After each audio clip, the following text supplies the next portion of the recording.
এই ডিমটা খাবি তো? এই ডিম কারি দিয়ে আর এই যে মটর দিয়ে আলু দিয়ে তরকারি আর যে নান তিনটে দিয়েছি, তাড়াতাড়ি করে খেয়ে নে। দেখো বন্ধুরা, সকালবেলা চলে আসলাম রান্নাঘরে।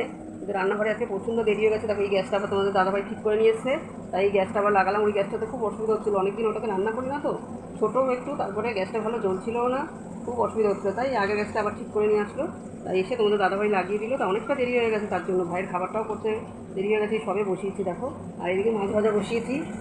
এই দেখো এদিকে মাছ ভাজা বসিয়েছি, এই যে মাছের ঝোল করবো। উল্টো পাল্টা মাছ আনতে না করেছি, শুধু পাতলা করে এই মাছের ঝোল করবো। আর এই দেখো বটবটি আলু ভাজা বসাবো, এটা কেটে গুছিয়ে নিয়েছি, ধুয়ে নিয়েছি। আর এই চাল কুমড়া কেটে রেখেছি, চাল কুমড়া দিয়ে চিংড়ি মাছ দিয়ে হবে। চিংড়ি মাছটা নিয়ে ধুচ্ছে, যার জন্য ওটা দেখালাম না তোমাদের। যখন রান্না করবো, রান্না হয়ে যাবে, তারপর ওটা দেখাবো। তো চলো আমি রান্না করে নিই।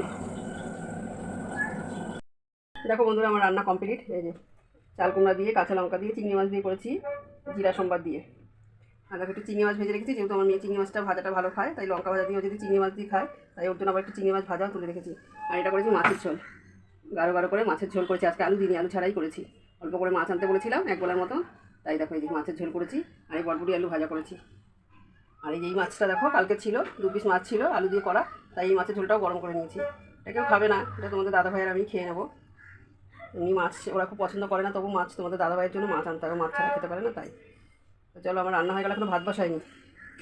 ভাত বসাইনি, ভাত রেডিও করিনি। দেখো এই যে সবে এই যে রান্না নামিয়ে এখন গ্যাসটা মুছে তারপরে ভাতটা রেডি করবো, রেডি করে রেখে দেবো, একটু পরে বসাবো, কিন্তু ভাতটা গরম গরম খায়, তার জন্য এই গ্যাসটা লাগালাম বলে আজকে এত দেরি হয়ে গেল।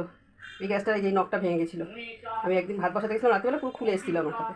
এটা আবার তোমাদের দাদাভাই ঠিক করে নিয়ে আসলো, তারপরে এটাতেই আজকে রান্না করলাম। ওই গ্যাসটাকে তুলে রাখলাম, ওই ওভেনটা অনেক দিনের তো, এটা ভালো জ্বলে না, টিপ টিপ টিপ টিপ করে জ্বলে, তার জন্য রান্না করতে প্রচুর দেরি হয়ে যায়, তার জন্য এই গ্যাসটা আবার ঠিকঠাক করে লাগালাম।